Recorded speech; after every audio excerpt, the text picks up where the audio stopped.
Melanjutkan dari cerita sebelumnya. Bab 24. Jin, Kadet, Bisman II, mereka telah mengkonfirmasi 3 orang. Tidak mungkin hanya 3 orang idiot yang akan menyerang Taruna Runcandel. Pasti ada lebih banyak dari mereka di suatu tempat. Eddington, David, begitu kita sampai di dekat perkemahan, cari para penyerang.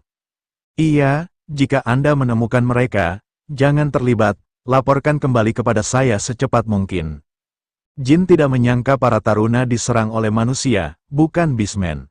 Jika mereka masih menyerang kita meskipun kita memakai jubah Runcandel, apakah mereka pengikut Zipfel yang radikal? Saat mereka segera berlari, Jin terus mendengarkan laporan belok.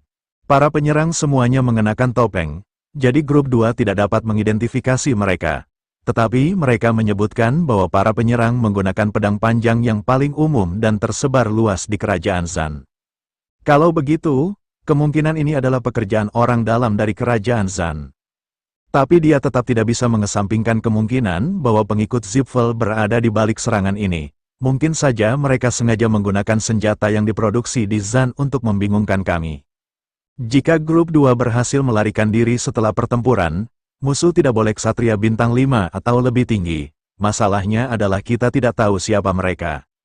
Mengapa mereka menyerang grup 2? Jika mereka memang pengikut Zipfel yang radikal, dan jika mereka datang ke sini setelah mendengar bahwa Kadet Runcandel sedang menjalankan misi di daerah ini, maka mereka akan menargetkan grup 1 terlebih dahulu, karena Jin adalah bagian darinya.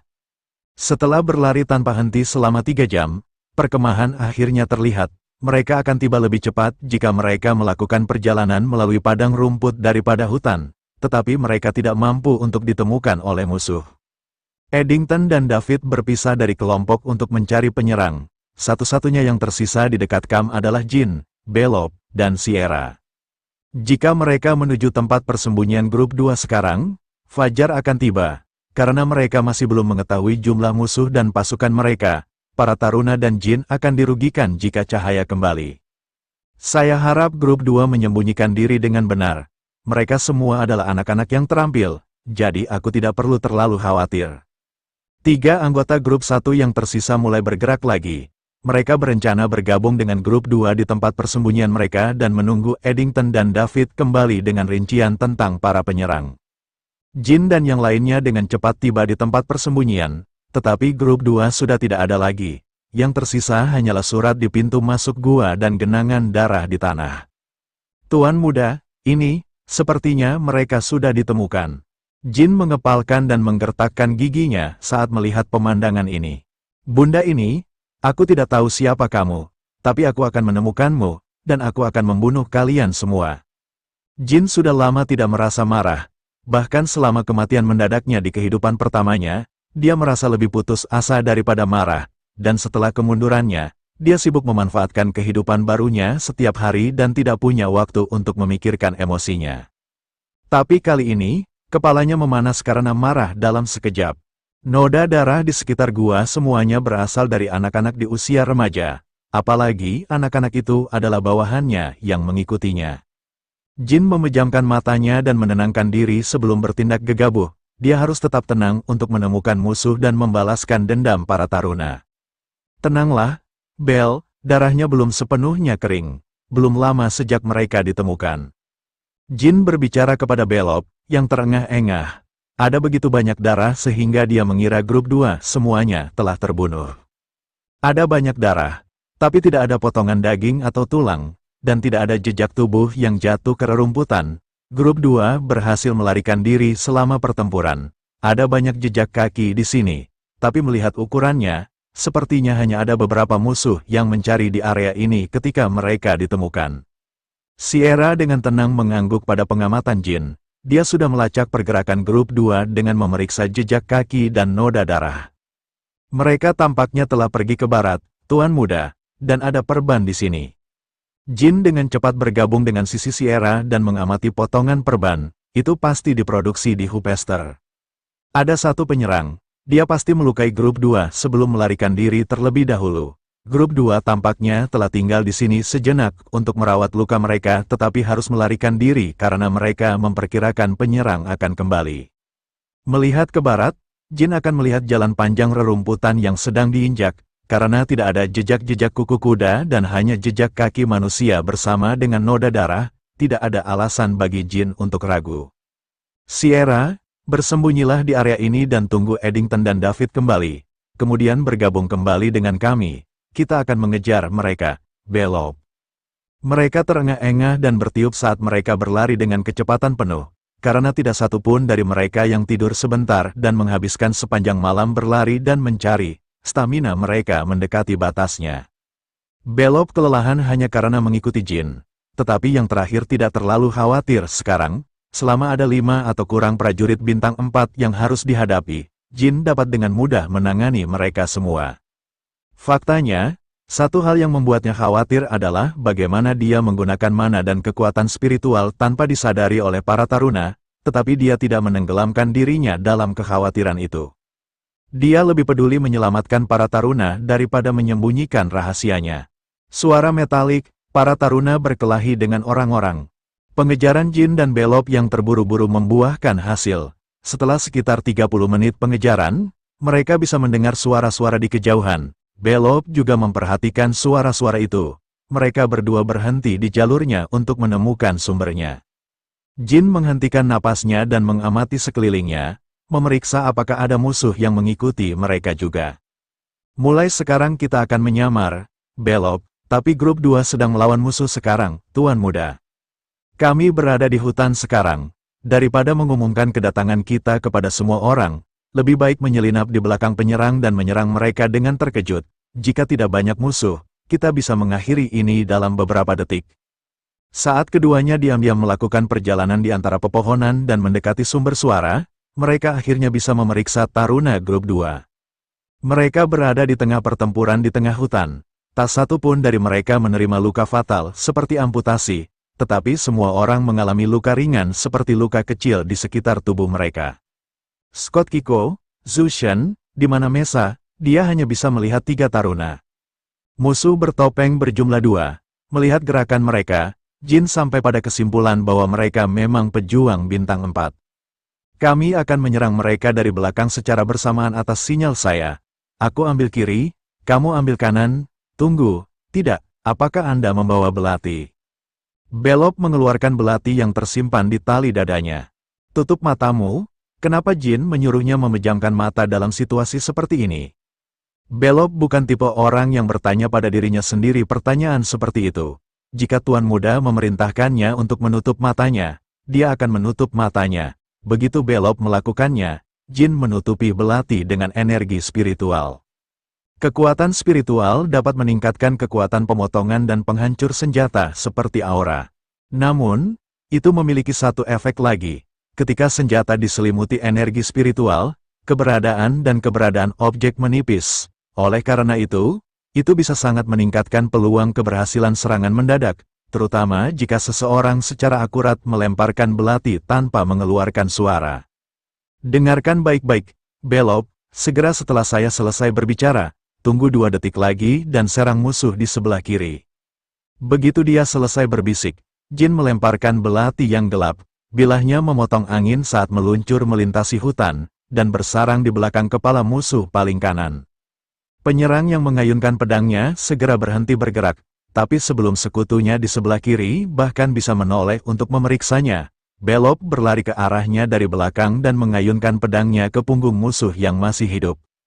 Penyerang dengan cepat menyadari serangan itu dan berbalik untuk menangkis pedang Belop, tetapi tendon Achillesnya terpotong oleh serangan kejutan lanjutan dari Jin. Jin tidak langsung menuai nyawa penyerang, dan menyerang bagian belakang kepala dan pelipisnya dengan gagang pedangnya, dan saat musuh jatuh ke tanah setengah tidak sadarkan diri, Jin menekan lututnya ke tengkuknya dan benar-benar menekannya. Tuan Muda, taruna grup 2 berlari ke arah Jin. Wajah mereka dicat dengan kelegaan dan harapan untuk kelangsungan hidup mereka, tetapi segera diikuti oleh keputusasaan karena telah menghancurkan misi pertama Tuan Muda itu. Apakah semua orang baik-baik saja? Apakah Anda tahu siapa yang mengirim bajingan ini? Jin membanting tinjunya ke betis penyerang saat dia terus mengerang dan mengi. Dia juga menempatkan lebih banyak kekuatan di lututnya untuk mencelupkan kepala penyerang ke dalam lumpur. Kami baik-baik saja, tapi Mesa ditangkap oleh mereka. Kami telah mengecewakanmu.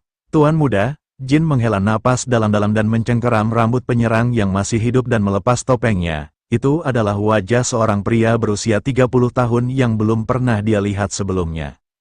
Yang gagal adalah dia dan bosnya. Kalian jaga lukamu untuk saat ini. Scott tampaknya paling terluka. Jin hanya bisa tertawa sarkastik mendengar kata-kata si penyerang. Sepertinya bukan pengikut Zipfel karena dia peduli dengan hidupnya. Lepaskan aku, bukanlah kata-kata pertama yang akan diucapkan oleh orang yang berani dan sembrono setelah berani menyerang Taruna Runchandel. Kamu seharusnya mengatakan itu sebelum menyerang bawahanku. Anda memiliki dua pilihan sekarang, entah Anda memberitahu kami afiliasi Anda dan mengapa Anda menyerang kami bersama dengan di mana markas Anda berada, dan kami akan membunuh Anda, dan hanya Anda, tanpa rasa sakit. Jin berbicara sambil menamparkan pipi si penyerang dari sisi ke sisi. Atau tutup mulutmu, dan klan Runchandel akan membunuh siapa saja dan semua orang yang berhubungan denganmu dengan cara yang paling menyakitkan yang pernah ada. Pilihlah dengan bijak. Mata penyerang bergetar saat mendengarkan suara dingin Jin. Kamu tidak punya banyak waktu untuk berpikir, tentukan pilihan sudah. Akankah kau benar-benar membunuh? Hanya aku jika aku berbicara, aku tahu bahwa balas dendam dari Runchandels tidak pernah setulus ini. Biasanya begitu, tapi aku adalah seseorang yang menepati janjiku. Nama saya Jin Runchandel. Jika Anda berbicara, keluarga dan teman Anda tidak akan dirugikan. Saya mempertaruhkan kehormatan saya dan kehormatan klan. Penyerang mengalihkan pandangannya untuk mengamati para taruna. Mereka hanya berdiri diam dan mengangguk. Saya akan bicara. Pilihan yang bijaksana. Saya dari kelompok revolusioner bernama Kinzelo. Kinzelo? Begitu mendengar nama itu, Jin teringat sebuah kejadian yang membuat gempar dan mengguncang kerajaan Zan di kehidupan pertamanya. Itu adalah serangan teror skala besar yang dilakukan oleh kelompok revolusioner yang memproklamirkan diri Kinzelo. Kinzelo berbeda dibandingkan dengan pengikut radikal klan Zipfel. Pengikut Zipfel hanya menargetkan Runchandel ketika melakukan serangan teror, tetapi area aktivitas Kinzelo ada di seluruh dunia. Mereka adalah orang gila-gila yang percaya bahwa raja mereka harus menjadi raja dunia agar revolusi mereka selesai. Kinzelo memiliki hubungan dengan para bismen dan menyebabkan begitu banyak kekacauan. Mereka menjadi terkenal karena membunuh Raja Zan dan membantai begitu banyak warga sipil. Namun, Jin tidak tahu apa yang terjadi pada Kinzelo setelahnya. Dia hanya tahu bahwa mereka masih aktif dan berkembang sekitar waktu dia meninggal. Sebuah kelompok revolusioner. Saya mengerti sekarang, kamu berencana menyerang Taruna Runchandel, menyebabkan kekacauan di kerajaan Zan, kan? Aku hanya anggota berperingkat rendah, jadi aku tidak tahu banyak, saya juga tidak tahu lokasi markas kami. Tetapi cabang tempat saya berada terletak di pintu masuk wilayah Bismen, ada sekitar 20 anggota di cabang itu. Saya melihat, saya akan mengajukan satu pertanyaan terakhir, mengapa Anda menangkap Mesa? Penyerang menggelengkan kepalanya dan menghela nafas. Untuk dakwah, rupanya, atasan memerintahkan kami untuk menangkap kadet perempuan hidup-hidup jika memungkinkan untuk menggunakannya untuk propaganda dan publisitas untuk revolusi. Jin menarik Bradamante keluar dari sarungnya, dan penyerang menutup matanya. Buk, dengan ini, aku telah menepati janjiku. Sebuah kepala jatuh ke tanah, dan Jin mengayunkan pedangnya untuk terakhir kalinya untuk menghilangkan darah di pedangnya. Situasinya mengerikan, kami tidak punya waktu untuk meminta bala bantuan dari klan, aku harus pergi sendiri. Bab 25, Jin, Kadet, Bisman 3, Jin tidak bisa memprediksi bahwa mereka berurusan dengan kelompok teroris dari kehidupan masa lalunya, kelompok yang hanya dia dengar dari rumor. Selain itu, mereka tidak puas hanya dengan menyerang Taruna Runchandel. Mereka juga berencana menculik gadis-gadis itu. Sudah berapa lama sejak Mesa ditangkap? Belum 1 jam. Maka mereka pasti masih dalam perjalanan ke pintu masuk wilayah Bismen. Jin mendekati mayat dengan belati di kepala dan menariknya keluar. Dia kemudian menerima 2 belati lagi dari Taruna dan menyimpannya di sepatu botnya dan di dalam jubahnya. Kami juga akan bersiap untuk mengejar mereka, Tuan Muda. Tidak, aku akan pergi menyelamatkan Mesa sendiri. Anda tinggal di sini dan selesai mengobati luka Anda. Setelah Anda selesai, bersatu kembali dengan grup 1 dan minta bantuan dari klan. Iya, semua taruna menunjukkan ekspresi terkejut. para penyerang yang kami hadapi semuanya tentang prajurit bintang 4. Bagaimana kami bisa mengirimmu sendirian ketika ada 20 dari mereka? Tidak boleh, Tuan Muda, tolong bawa kami bersamamu. Menyelamatkan Mesa itu penting, tetapi keselamatan Anda adalah prioritas utama kami, Tuan Muda. Bahkan, terlalu berbahaya bagi Anda untuk mengejar mereka. Mari kita kembali dan meminta bala bantuan dari klan bersama. Semua taruna mengangkat suara mereka dengan tidak setuju. Menurut penyerang yang sekarang sudah mati, ada total 20 anggota di cabang mereka. Para kadet itu benar, mengejar mereka untuk menyelamatkan Mesa adalah tindakan yang bodoh, apalagi jika dia pergi sendiri. Dan dia mungkin berbohong ketika dia mengatakan ada 20 dari mereka. Jika kita semua mati, termasuk Anda, Tuan Muda, janji yang Anda buat dengannya akan dibatalkan. Tolong buat penilaian yang hati-hati. Mesa adalah kawan yang kita semua sayangi, tetapi kematian terjadi secara teratur dalam misi, dan jika kita segera meminta bala bantuan dari klan, dia bisa diselamatkan dengan aman. Scott, ya, Tuan Muda, seperti yang Anda katakan, kematian terjadi secara teratur dalam misi, tapi bagaimana bisa seorang anak runcandel yang sah duduk diam dan tidak melakukan apa-apa ketika seorang kadet ditangkap? Jin dengan tenang melihat sekeliling, melakukan kontak mata dengan setiap kadet. Aku lebih kuat dari yang kalian semua pikirkan, jadi berdiri tegak dan ikuti perintah saya. Keberatan lainnya akan dianggap pembangkangan. Semua taruna menghapus ekspresi sedih mereka. Mereka tidak bisa mengatakan apa-apa lagi karena nada dan tatapan Jin yang kuat. Saya menunggu dengan tidak sabar agar Anda semua tumbuh lebih kuat sehingga kita bisa bertarung berdampingan di masa depan. Aku akan pergi sekarang, dan belok. Iya, karena semua orang dari grup 2 telah terluka, kamu adalah orang terkuat setelah aku sekarang, apakah kamu mengerti? Anda tidak perlu ragu lagi. Aku akan mengingatnya. Sekarang setelah semua dikatakan, Jin berlari menjauh karena waktu adalah yang paling penting. Semua taruna membungkuk ke arahnya sampai dia hilang dari pandangan. Saat ini, Jin telah mencapai pelepasan spiritual bintang 3, ilmu pedang bintang 3, dan mana bintang 4. Tidak ada yang akan percaya jika seseorang mengatakan ini adalah kemampuan dan kekuatan anak laki-laki berusia 15 tahun, namun, masih nekat menghadapi 20 prajurit bintang 4 secara bersamaan dengan kemampuan ini. Selanjutnya, jika Antek berperingkat rendah adalah prajurit bintang 4, kemungkinan atasannya adalah bintang 5 atau lebih kuat. Namun, Jin cukup percaya diri untuk menghadapi mereka sendirian, karena musuh tidak menyadari kekuatan spiritual dan keajaibannya. Selain itu, meskipun ilmu pedangnya hanya bintang 3, dia telah memperoleh pengetahuan tentang buku-buku rahasia dari klan bela diri yang tak terhitung jumlahnya. Peluangnya untuk menang tidak terlalu rendah. Aku tidak perlu bertarung melawan 20 lawan pada saat yang bersamaan. Mereka semua tersebar, mencari taruna, jadi saya hanya perlu berurusan dengan satu kelompok kecil pada satu waktu sambil mencari Mesa. Jin menilai bahwa ada jarak yang cukup antara dia dan para taruna saat dia berhenti. Saat dia menenangkan napasnya, Jin menciptakan bola mana di telapak tangan kanannya. Dia berencana menggunakan mana untuk mencari musuh. Rasa seismik sense adalah mantra sihir bumi bintang 3. Sesuai namanya, ini adalah mantra yang mendeteksi keadaan tanah, dan sering digunakan untuk mendeteksi gempa bumi atau bencana alam lainnya.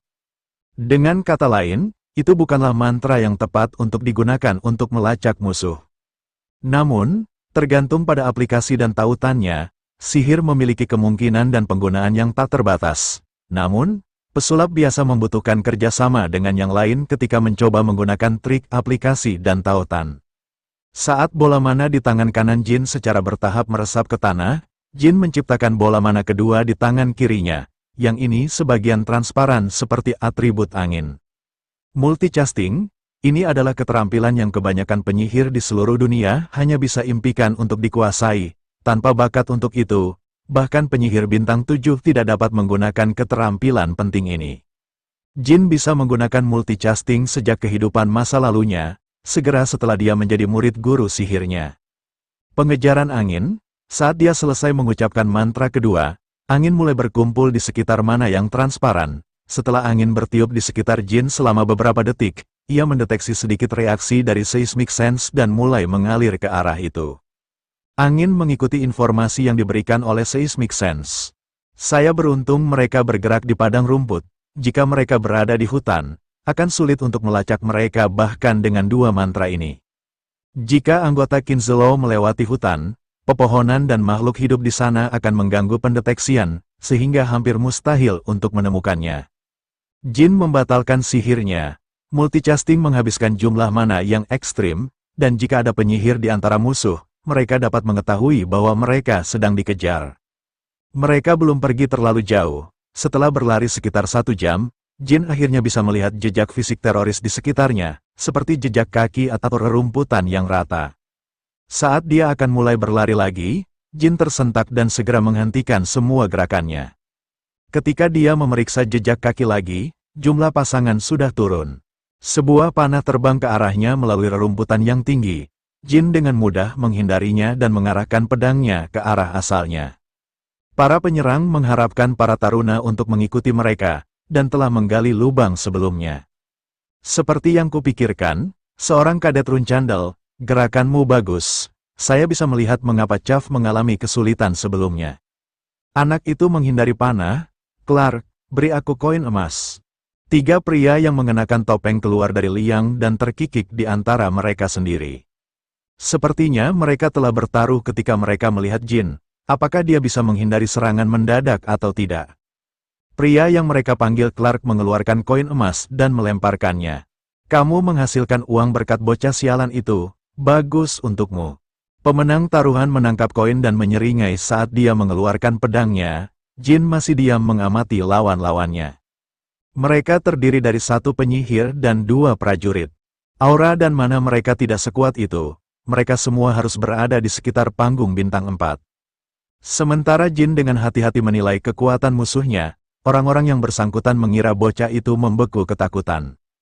Jangan terlalu khawatir, nak, saya tidak punya kebiasaan menyiksa orang sampai mati dengan sengaja. Kami akan mengakhiri ini secepatnya. Tapi kenapa dia sendirian? Di mana semua bocah lainnya? Mereka semua pasti dibunuh oleh Chav dan Greg, kekek. Tentang Chav dan Greg ini, apakah yang satu memiliki bekas luka di pipi kirinya dan yang satunya botak? Ketika Jin berbicara untuk pertama kalinya, 2 pria itu tertawa terbahak-bahak. Bewahaha, bekas luka di pipinya botak, akan lucu ketika kita memberitahu mereka tentang ini. Hahaha. Namun, salah satu dari mereka tidak tertawa, pesulap. Kamu, bagaimana kamu tahu tentang penampilan Chav dan Greg? Bukankah sudah jelas? Saya melepas topeng mereka untuk memeriksa setelah membunuh mereka. Mereka bertarung melawan bawahanku, kau tahu. Kegembiraan di mata mereka segera menghilang. Jin masih memegang pedangnya dengan santai dengan ekspresi acuh tak acuh. Berhenti menggertak, keduanya adalah ksatria bintang 4. Mereka bukan orang yang bisa dikalahkan oleh kadet kelas pemula runcandel. Apakah kalian benar-benar menyebut bajingan yang mengeroyok anak-anak ksatria di Kinzelo? Kelompokmu tampaknya sangat berbeda dibandingkan dengan klan Runcandel. Clark, Mills, periksa lingkungan kita. Tampaknya tidak hanya anak-anak dalam misi ini. Bocah ini bukan kadet. Pasti ada ksatria penjaga di suatu tempat. Orang-orang itu tampaknya tidak berpikir bahwa Jin bisa membunuh Chav dan Greg. Bahkan jika dia adalah Runcandel berdarah murni, mereka tidak dapat membayangkan bahwa seorang anak yang belum sepenuhnya berkembang telah membunuh 2 ksatria bintang 4. Dengan demikian, mereka bertiga segera menguatkan diri. Kematian bisa datang kapan saja bagi mereka. Sebelum bergabung dengan Kinzelo, mereka adalah tentara bayaran atau ksatria. Dan selama hari-hari itu, mereka telah mendengar banyak tentang kekuatan ksatria penjaga Runcandel. Hahaha, Jin tertawa kecil. Meskipun kalian takut pada Runcandel, kamu tidak berpikir 2 kali untuk menyerang taruna kami. Tidak ada ksatria penjaga di sini. Aku datang sendirian. Omong kosong, jika aku memiliki seorang ksatria pelindung bersamaku, kalian tidak akan bisa mengobrol santai seperti ini. Dan jika saya memiliki satu dengan saya, di mana mereka bisa bersembunyi di dataran ini, juga, tidak mungkin ksatria kita perlu bersembunyi di depan 3 babon sepertimu. Orang-orang gugup mengendalikan napas mereka saat mereka mengamati lingkungan mereka. Kata-kata Jin tidak salah. Tidak ada tempat untuk bersembunyi di area terbuka ini. Maka, para pria kembali ke sikap mengancam dan arogan mereka. Mereka malu dan merasa terhina karena takut pada anak seperti Jin, bocah yang tampak 20 tahun lebih muda dari mereka. Kau benar-benar datang sendiri. Kupikir kau adalah anak arogan yang mempercayai ksatria klannya, tapi kau hanya bocah bodoh yang tidak tahu kapan harus takut akan nyawanya. Kau pikir begitu, itu akan lebih baik untuk kalian. Sebelum membiarkan Jin selesai, Clark berlari ke arahnya dan mengayunkan pedangnya ke leher bocah itu. Jika aku hanyalah anak arogan yang mempercayai ksatria klannya. Clark tiba-tiba jatuh tersungkur dengan wajah mengerang meskipun dia baru saja akan membunuh Jin. Salah satu kakinya telah dipotong dengan rapi tanpa peringatan. Penyebab amputasi Clark adalah mantra yang disebut Windblade. Itu adalah salah satu mantra tersulit untuk digunakan di antara mantra sihir angin bintang 4. Jin diam-diam menyiapkan mantranya saat mengobrol dengan mereka.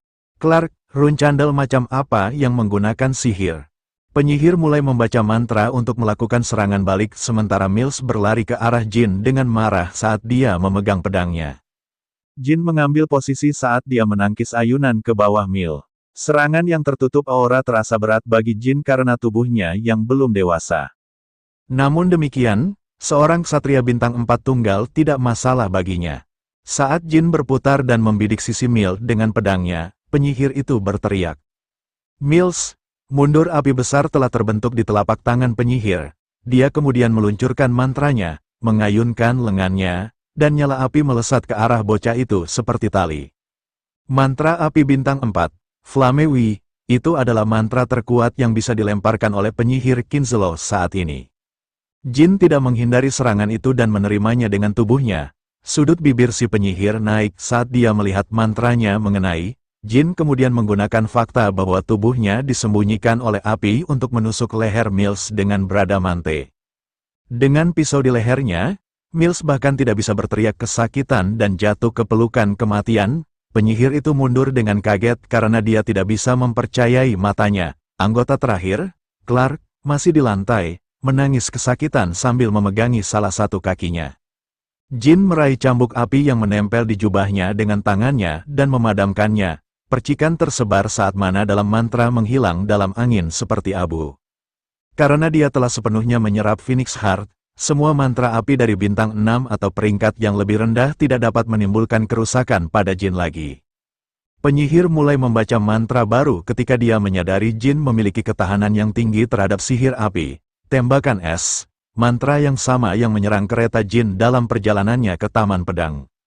Tembakan Ichikel terbang ke arah Jin. Tetapi kali ini, itu pecah dan jatuh ke tanah bahkan sebelum mencapainya. Liontin Raja Binatang Orgal. Mana artefak telah melindungi Jin. Menembus mana Liontin dengan mantra bintang 5 atau lebih rendah akan sulit bagi penyihir. Bradamante menggambar parabola saat menebas pesulap di pinggang. Ketika Jin memutar bilah di dalam tubuh pria itu, penyihir yang gemetar itu menggigit debu. Aku punya saudara perempuan yang baik, begitulah. Setelah menghabisi Clark yang akan shock, Jin mulai berlari melintasi padang rumput lagi. Jelas, dia memastikan untuk menyamarkan cedera Clark sebagai potongan pedang alih-alih serangan sihir sebelum pergi. Bab 26, Jin, Kadet, Bisman, 4. Mereka tidak berbohong dalam penyergapan lama, orang-orang yang menangkap Mesa tidak jauh dari sini. Seluruh tubuh Jin basah oleh keringat saat dia berlari melintasi dataran. Sejak kemarin pagi hingga sekarang, dia telah terjaga selama lebih dari 24 jam mencari petunjuk dan mengejar musuh. Dan karena dia juga melibatkan mereka dalam pertempuran, staminanya mulai mencapai batasnya. Faktanya, penggunaan multicasting dan Windblade adalah faktor penentu di balik penipisan staminanya. Masih ada 15 musuh yang tersisa. Dalam skenario terburuk, dia harus menghadapi mereka semua secara bersamaan.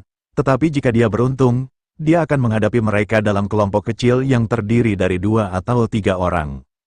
Memiliki tubuh anak sangat menyakitkan. Aku masih terlalu muda. Jika saya memiliki kemampuan tempur kehidupan masa lalu saya bisa dengan mudah memusnahkan orang-orang bodoh dari sebelumnya tanpa harus menyusun strategi segalanya. Selama pengejarannya, Jin menyadari bahwa para penyerang dari Kinzelo semuanya lusuh dan tidak terampil. Mereka semua mantan tentara bayaran atau ksatria, tapi itu mengganggu Jin bagaimana mereka bahkan tidak repot-repot menghapus jejak mereka saat bergerak. Mungkin karena mereka meremehkan kita, Jin tepat sasaran. Kinslow memandang rendah para kadet Runchandel. Sementara para kadet adalah bagian dari klan Runchandel, mereka semua adalah pemula yang belum pernah mengalami medan perang nyata dalam hidup mereka. Kurangnya kewaspadaan Kinslow juga terlihat dari bagaimana mereka hanya meninggalkan 2 anggota untuk menghabisi grup 2 setelah mereka merebut Mesa. Mereka juga hanya menempatkan 1 penyihir dan 2 prajurit di parit itu untuk menghadapi calon penyintas dan pengejar. Terus meremehkan kami, akan kupastikan kau menyesal nanti. Senjata terhebat Jin saat ini adalah fakta bahwa mereka meremehkannya, itulah mengapa dia tidak takut menghadapi mereka semua dalam pertempuran meskipun staminanya rendah. Dia berlari selama 1 jam lagi. Kali ini, dia mengawasi penyergapan, tetapi jejak kaki tetap tidak berubah. Bahkan, dia sekarang bisa melihat jejak roda kereta sebagai tambahan. Jin berhenti sejenak untuk memeriksa jejak-jejak itu. Orang-orang yang menangkap Mesa bersatu kembali dengan kelompok lain di sini. Mereka mungkin menguncinya di kereta. Sekarang setelah kereta terlibat, akan lebih mudah bagi Jin untuk mengejar mereka. Tanahnya tidak rata karena hujan es dari malam sebelumnya, jadi mereka tidak akan bisa maju dengan cepat. Saat dia mengikuti jejak roda untuk sementara waktu, Jin menemukan jalan yang tidak diketahui yang berlanjut ke hutan. Itu adalah jalan yang menuju ke wilayah Beastman. Setelah mengingat dirinya dan nafasnya, Jin memasuki hutan. Jejak roda berlanjut di sepanjang jalan unik menuju kedalaman pepohonan. Kalau begitu, bagaimana aku harus merencanakannya?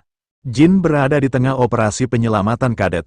Situasi tak terduga telah muncul selama misi mereka. Jadi operasinya saat ini telah berubah dari pengintaian menjadi penyelamatan. Misi pencarian putra Taipan yang hilang bukanlah prioritas lagi. Dalam hal itu, apa aspek terpenting dari misi penyelamatan? Jawabannya jelas, perlindungan dan keamanan target. Membunuh semua musuhku bukanlah prioritas. Aku perlu memastikan Mesa tidak terluka. Saat ini, 3 jam telah berlalu sejak penculikan Mesa. 3 jam? Terlalu banyak waktu telah berlalu. Para penculik yang tidak terhormat dan tidak bermoral bisa saja mulai menggunakan Mesa sebagai mainan selama rentang waktu ini. Namun, Jin masih percaya bahwa Mesa aman. Jika mereka mempermalukan Mesa, Jin pasti sudah menyusul mereka. Satu-satunya informasi tentang Kinslow Jin adalah dari surat kabar di kehidupan masa lalunya. Mereka adalah kelompok radikal bersenjata kriminal, yang mengikuti hierarki ketat di dalam. Begitulah cara Jin memandang Kinslow. Hierarki yang ketat, itulah aspek yang Jin fokuskan. Sangat mungkin bahwa anggota Kinslow menikmati rampasan perang mereka dalam urutan hak istimewa di antara mereka, dan karenanya Jin percaya Mesa masih aman. Saya harus segera mencapai markas cabang mereka jika saya melanjutkan jalan ini. Dan belum lama sejak Mesa dan para penculiknya tiba di sana. Sekitar 30 menit yang lalu, 1 jam, itu mungkin sesuatu di antara itu. Para penculik kemungkinan besar menyerahkan Mesa kepada atasan mereka sekarang. Karena itu, ini adalah kesempatan terakhir dia bisa menyelamatkan Mesa dengan aman. Setiap menit, setiap detik sangat penting sekarang. Karena itu, dia harus menyerang mereka secara langsung untuk menghemat waktu. Namun, jika dia melakukan serangan frontal seperti itu di kantor pusat cabang mereka, beberapa masalah akan muncul. Jika semua anggota kelompok yang masih hidup berkumpul di sana, Jin harus menghadapi lusinan musuh sendirian. Dan bahkan jika dia bisa membunuh mereka semua, mereka mungkin akan menggunakan Mesa sebagai sandera. Setelah berpikir selama beberapa detik, Jin mengangguk pada dirinya sendiri. Pertama, saya perlu membuat kebingungan dan kekacauan di antara mereka, sehingga mereka bahkan tidak berpikir untuk menggunakan Mesa. Untungnya, kita berada di dalam hutan sekarang. 2 bola mana merah terbentuk di tangan Jin. Itu adalah mantra yang sama yang digunakan penyihir musuh sebelumnya, mantra api bintang 4, Flamewi. Untung aku mencapai bintang 4 dalam sihir sebelum misi ini. Akan sulit untuk membakar hutan yang lembab hanya dengan daya tembak dari penyihir bintang 3. Jin mengayunkan 2 Flame Whips-nya ke 4 arah. Mantra itu memiliki daya tembak yang layak, tetapi keuntungan sebenarnya adalah begitu mengenai target, mantra itu tidak mudah terlepas darinya. Dengan kata lain, tidak ada mantra yang lebih baik dari ini untuk membakar hutan yang basah kuyup. Jin mengucapkan mantra yang sama berulang-ulang. Pembakaran magis adalah kejahatan serius di dunia ini. Namun, Pembatasan seperti itu tidak masalah bagi Jin Runcandel. Setelah area itu terbakar, Jin kemudian menyihir mana angin. Gelombang angin, mantra bintang 4 lainnya. Begitu dia selesai melemparkannya, angin kebiruan yang dipenuhi mana mulai meniupkan api ke depan. Sama seperti namanya, itu adalah mantra yang menciptakan embusan angin besar yang bergelombang ke depan seperti gelombang. Api merambah ke hutan. Awalnya, ia tidak dapat membakar pohon-pohon yang lembab, tetapi begitu nyala api tumbuh cukup besar, ia mulai menelan semua yang dilaluinya, basah atau tidak. Maka, Jin maju melalui hutan saat dia membakarnya. Dia menyembunyikan tubuhnya di balik api, memanfaatkan perlawanannya yang diberikan oleh Phoenix Heart. Mananya telah sangat berkurang karena melemparkan mantra bintang 4 secara membabi buta, tetapi rencananya sangat berhasil. Sekarang, dia bisa melihat sebuah bangunan di kejauhan. Itu adalah kantor pusat cabang Kinzelo. Orang-orang keluar dari gedung dengan panik satu persatu. Api, hutan terbakar, laporkan ke kapten, dan kumpulkan para penyihir. Anggota Kinzelo berlarian dengan kacau. Karena api belum mencapai markas, mereka berencana memadamkannya terlebih dahulu. Saya tidak tahu siapa pemimpin mereka, tapi dia mungkin tidak cukup gila untuk menikmati rampasan perang saat kebakaran hutan. Sekarang, dia hanya perlu membunuh mereka satu persatu dan menyelamatkan Mesa. Jin melepaskan 2 belati di sepatu botnya dan menutupinya dengan energi spiritual. Sementara itu, Kinzelo tidak tahu ada seseorang yang mengincar nyawa mereka. Orang biasanya tidak bisa berpikir rasional saat dalam keadaan panik saat terjadi bencana yang tiba-tiba. Jika ada satu individu berkepala dingin di antara mereka, mereka akan menyadari kebakaran hutan ini dibuat secara artifisial. Namun, para prajurit dengan tergesa-gesa menuangkan air ke api, sedangkan para penyihir sibuk melemparkan mantra air atau es. Jin dengan mudah berhasil mendekati mereka saat dia bersembunyi di antara api. Sebuah belati bayangan terbang dan menikam seorang penyihir di leher. Korban sempat berteriak, namun tersamarkan dengan suara ranting yang retak dan teriakan panik dari yang lain. Satu telah gugur, Jin melemparkan mayat itu ke dalam api dan mengarahkan pandangannya pada mangsa berikutnya, seorang prajurit yang kehabisan napas memegang ember air. Dia binasa dengan cara yang sama seperti penyihir. Mendeteksi bila gelap yang terbang menembus api itu sulit bagi prajurit bintang 4 saja. Jin mengambil salah satu belati yang dia lempar, termasuk yang ada di jubahnya, dia masih punya 2 yang tersisa. Akan sangat memuaskan jika aku membunuh mereka semua seperti ini, tetapi bahkan orang-orang bodoh ini akan menyadari sesuatu jika orang-orang terus menghilang seperti ini. Jin menurunkan dirinya dan mengamati situasi di antara musuh. Seorang pria yang tampak berperingkat lebih tinggi dari yang lain tampaknya telah menyadari sesuatu. Dia mulai memimpin yang lain dan memberikan perintah. Aku harus membunuhnya dulu. Saat pria itu meneriakkan sesuatu yang tidak terdengar oleh Jin, pria di sekitarnya semua mengeluarkan senjata mereka.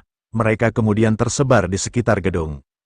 Dia memiliki 2 penyihir dan prajurit yang tinggal untuk memadamkan api dan meminta yang lain tetap waspada di sekitar gedung. Bukan keputusan yang buruk. Yah, itu akan menjadi keputusan yang bagus jika Jin tidak berada di dalam api. Jin terbang menuju komandan, yang ditinggal sendirian, seperti panah bersiul. Dia belum melepaskan Bradamante dari sarungnya dengan sengaja. Suara metalik dan pedang putih Bradamante akan menghancurkan serangan mendadaknya. Saat Jin tiba-tiba muncul dari dalam api, sang komandan mengayunkan pedangnya dengan kaget dan panik. Bocah itu membungkuk untuk menghindari bilahnya, tetapi dia tidak bisa menghindari tendangan yang mengikutinya. Saat Jin berguling-guling di tanah, pria itu melanjutkan serangannya.